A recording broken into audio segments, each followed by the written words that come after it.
So. Payak. OSAP. What is Payak OSAP? 11. Okay. So the next one is Nisosap. And that one is 12. 11. Okay. Do we kind of see a pattern going on here? Nisosap. Henley. Yeah. Quiet coyote for now, please. Okay. Nistosap. Okay. So what would number 14 be? Neosap. Yeah. Neosap. Neosap. Okay, and that repeats all the way up until Metastat. So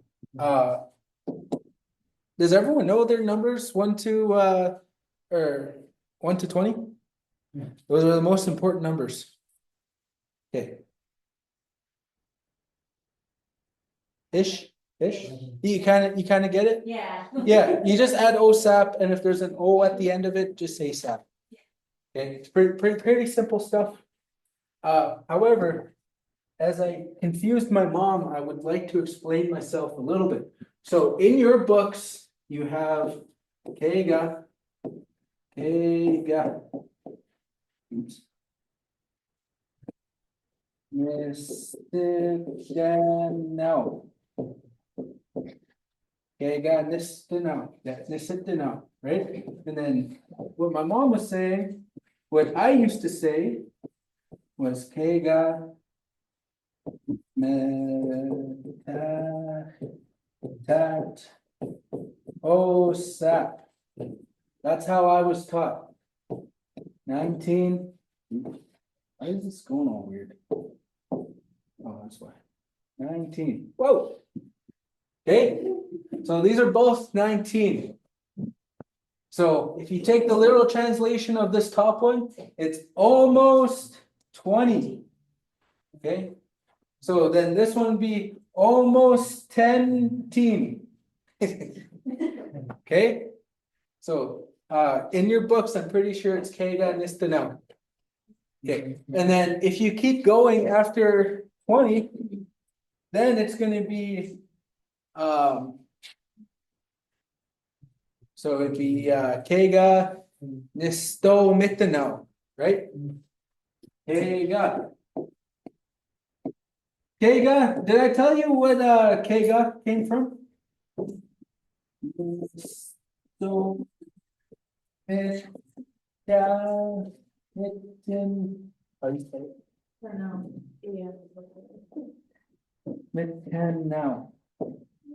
Mittenau.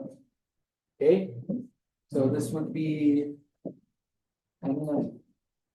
almost 30, and it comes from the root word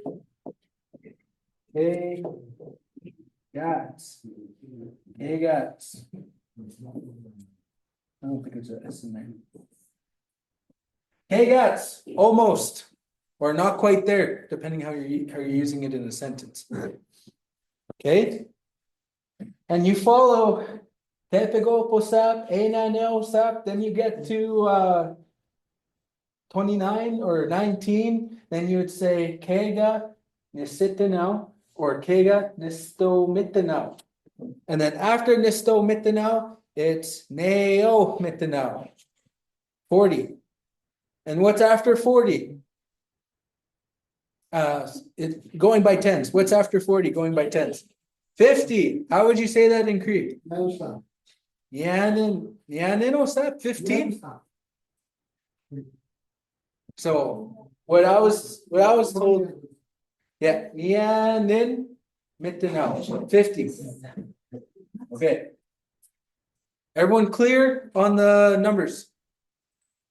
Okay, and then 60 would be Nikotosik Mitanao. Then Tepigo Mitanao, Enanel Mitanao. I haven't got to 90 yet, but I'm sure it follows the same rules. Kega Mitat Good to know. Okay, we're gonna switch back to our regular program here. There we go. Our pre-dialogue number 3, it was handed out last week. So, Kanigok, Akamo, Megwat, Pisim. What is the date right now?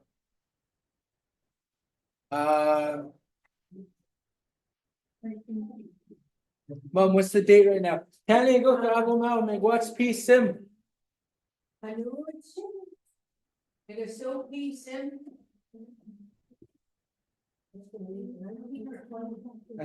19. Oh, that funny word. Yeah, that funny word. Kaya that was that. Yeah. That's it. Yep, perfect. Yeah. Okay. So I don't know if you guys got that all, but she said, Kegat, Kegat Nistanao, Akama Megwatch, Awaki said, it is the date of the month. Okay. And then also, I thought it'd be nice if we asked, when do you have a birthday? Dennis speak manaka, Dipiskaman. When do you have a birthday? And then Serena's birthday would be Nesto Osa Egamit. What is it? Miguel? Megasil Pisim Mana Netipiskin. I have a birthday on the 13th of February. That is my birthday. I have a birthday on the date of the month. Okay? Where's the question? Oh, yeah, right.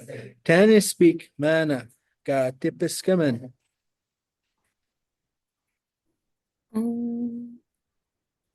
Dialogue number 3, right? Dialogue number 3, and it's going to be number 2 at the bottom. Yeah. Yeah.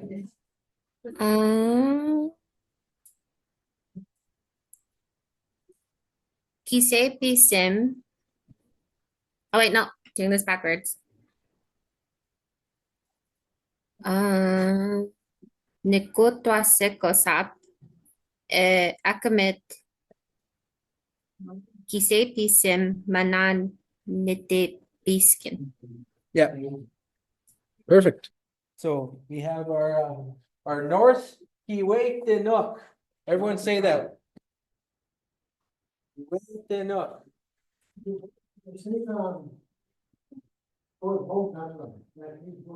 Yeah. I had a couple different teachers telling me that it's either where the north wind comes from, or Kiwait Tinuk, or Kiwait means come home, or to go home. So yeah, thank you. Wattagam. Huh? Matagam. Okay. And then we have East Saskatchewan. Okay, the direction where the sun rises, and that root word is Saskastel, where the sunrise. Gastenok. Remember those H's I told you about? You gotta put a little emphasis on it. So Sastenok.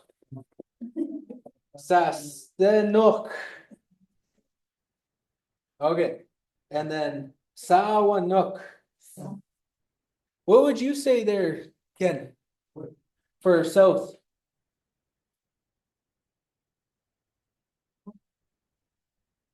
My elders didn't have, you know how there's where you go home, or where the north wind comes from, or where the east and the sunrise, they couldn't tell me anything about the south.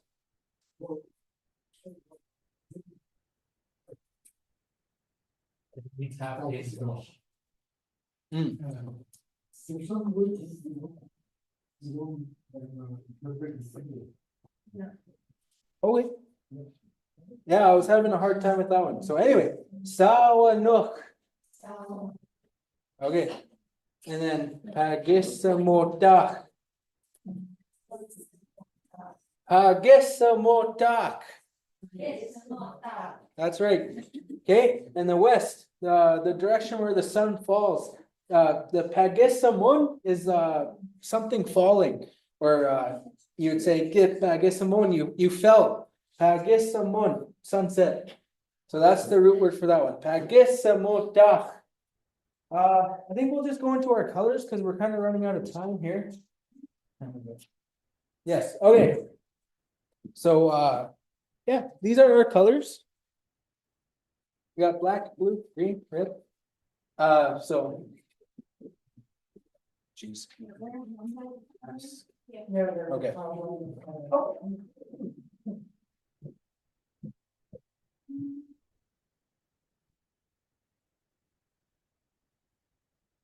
Okay, everyone's adjusted. So we have black. Casqueteo. Everybody, casqueteo. Okay, and then sipiguao. Okay, the root word for blue is CP. CP is like a body of water, a lake, something like that. So CP guao. That's how I remember it. And then asquita guao. Asquit is what? Who remembers what I was talking about when I was telling the elements? Earth. Right. So it's earth. Asquita guao, green.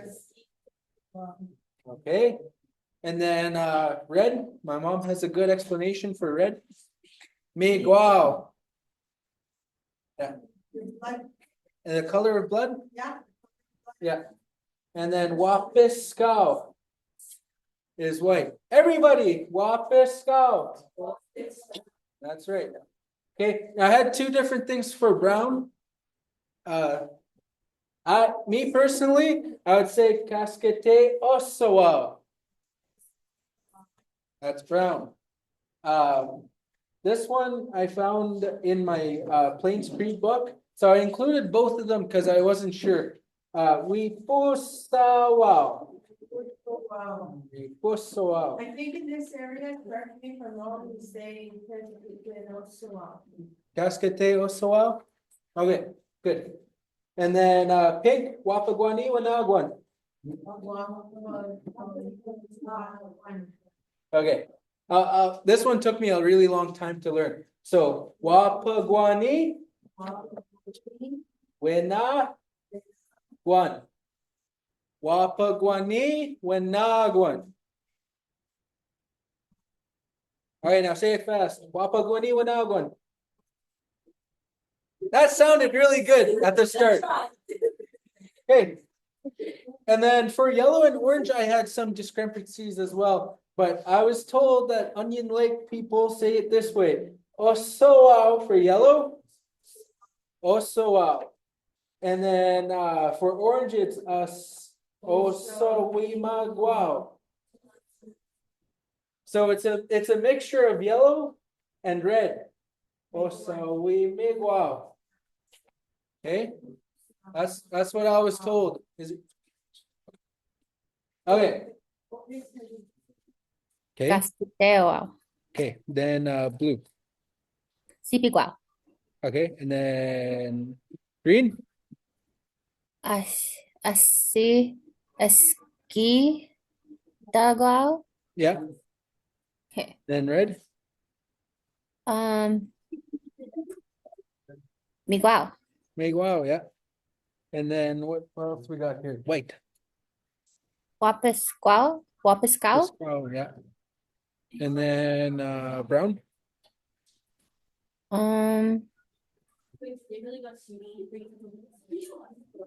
Ca casque. What? How do you say brown in your area? I'm not too sure. I'd have to call my auntie.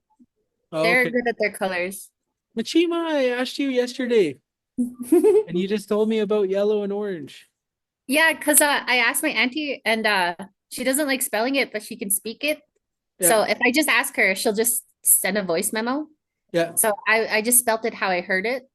Okay. So Yeah. brown is around here. He says casquete oso. Casquete oso. Yeah. Wait, I want to ask her about that. I'm gonna write that down. Yeah. Casquete oso. And then I also have the other one on the board. Okay. Casquete. And then, Oh. yeah, Osawao. Casquete osawao. Or brown.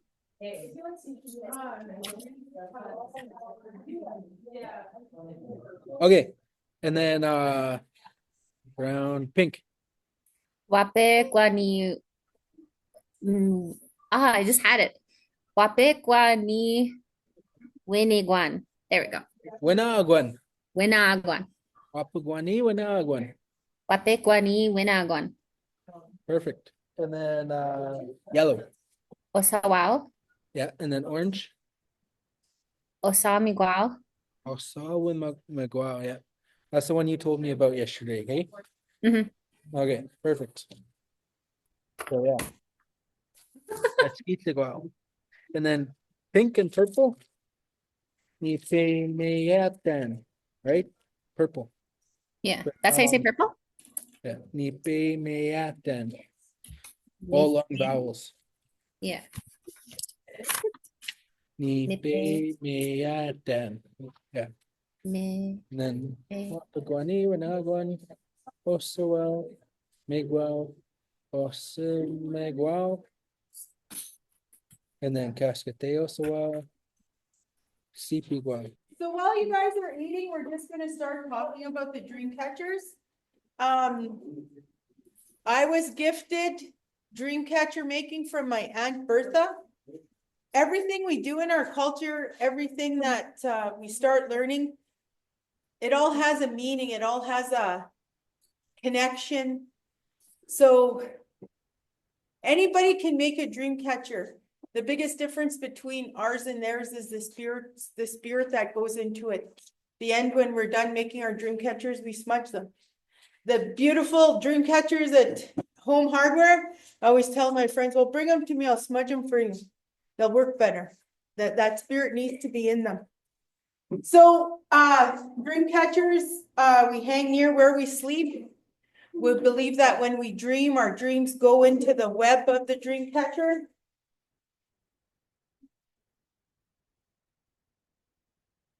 It mimics a spider web. Ken's gonna tell us how to say spider in Cree. Did you hear me? Spider in Cree. Kuku manage sis. That's our spider. So it just goes around and it mimics a spider web. I usually hang a bead here. And you can add beads to your dream catcher depending on what color you like, if you want to personalize it. I made a dream catcher for the school when my daughter was 9 years old. She's old now, but my granddaughter's 9, and I used 9 beads. Like, you know, just something that signifies something. Now I remember what year it was I made that dream catcher. You know, little things like that. You I don't know, you have little packages. And so I think we have Sepigaso blue. And then our dreams go into our web. Our web travels this circular thing. This used to be willow. Now we use metal. It's easier than going into the bush and getting willow and making sure you get them in the right time, because you have to harvest them when they're porous, when they're easy to bend, when you can make them circular. They almost look like a teardrop when you make them from the willow. And then some people wrap leather around their silver things. Like I said, it all depends on how you want to make it, how many beads you want to make it. Every time we do the web, it's uneven. You make it uneven, the wraps around the thing 2, 3, 4, 5. That way, it gives it the more look of a web. And when you use sinew, you just pull it tight, and it just gives that formation of a spider web. So our dreams pass through our bad dreams, when the sun hits this web, it takes away our bad dreams. Lots of people will come to me to make dream catchers for their kids. And once you smudge them, I haven't had a upset customer yet. So, and I make them the color of the baby room, their room, like they'll tell me what colors to make. I'm a dream catcher holder. And I don't even have a dream catcher in my house. They're all gone. Because as soon as people need them, they come.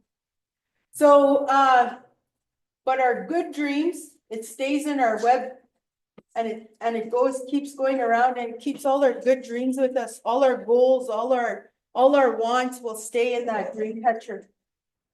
So, we have kits tonight you guys can make. And, I'm not sure what's in them.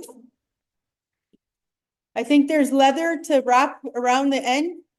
And then sometimes we make the tails. This is where the fancy stuff comes in. I always made 4. I was told 4 directions, 4. Our number's always 4 in our culture. Then I put 3 beads. 3 beads here. Then I hang feathers.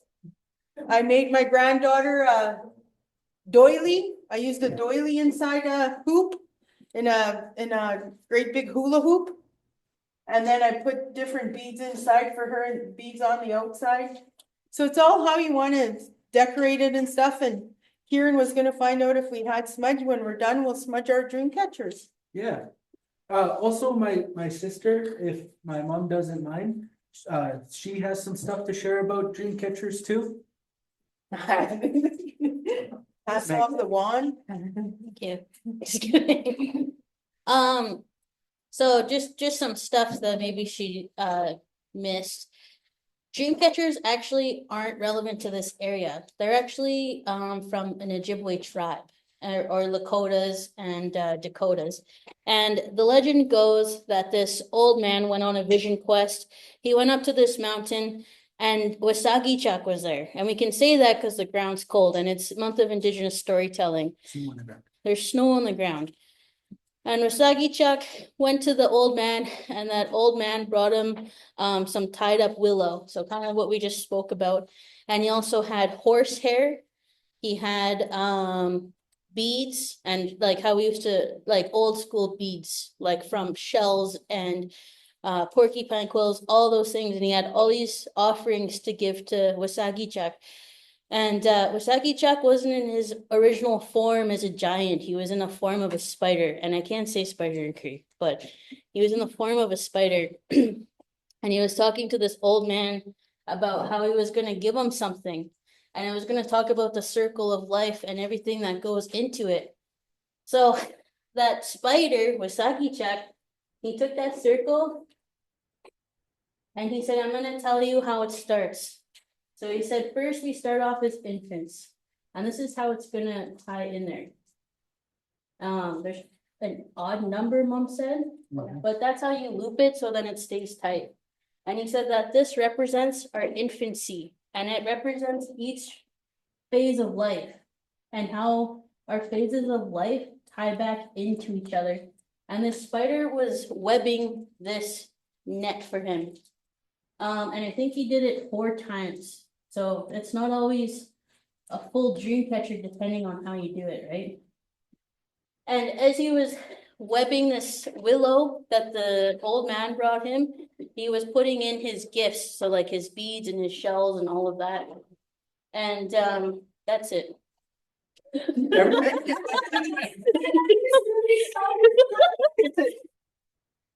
Sorry. So that old man spider told that old man that he was giving him this dream catcher, and this is up for interpretation depending on the area. So either depending on the area, either catches our good dreams and lets the bad dreams through this hole, or if you're in another area, it catches the bad dreams and lets the good dreams pass through. And just because we say one thing and someone else from a different area says another does not mean that they're wrong. It's up for interpretation. Yeah. right away when you said inside are all the gifts and I said you're gonna put something that resembles what's important to you, that made sense right away, so. Yeah, and the point of the circles of life that are in there is that we make a full circle to the point when we're old enough, we get to a point where we need to be taken care of, just as we did as infants, and then our circle of life is completed. Okay, just good for any. What about the beats of the seasons too? Oh, so different colors mean different things in different areas, but for when I think about when I went for my Cree name and I went to Onion Lake, before I went for my Cree name, they asked me what season I was born in. And I told them that I was born in the spring. And so they told me I needed to bring a yellow print. So that's a color that's for me. My kids are born in the winter, so November and December. But when I told them that they were born in November and December, they told me I had to bring dark blue. And so that's something that I would integrate into my dream catcher to represent them. But yeah, you can coordinate with print colors. I know red, when you bring red ribbon, red print to ceremony, you're asking for your language back. It represents the wind. There's power and breath, right? So when our lungs are exhausted, we're asking for our words back. Maybe we're sick and we need help with our lungs. It's the color red, anything to do with air. And so, or medicine, if you want to ask an elder or a lodge keeper for medicine, you bring the color green. So you could work green in there. If you have a granny, you can put the color purple for cookum. These are up for interpretation as well, the colors. That's just what you know. Yes, and then this teaching came from my brother, who's from this area, just, but when you have a bad dream, you smudge it in the morning. You smudge your dream catcher and you start again and you rehang it up. Every time. But if you have good dreams, you just leave it. Leave it to catch the good dreams. Smudge the bad dreams away. Good.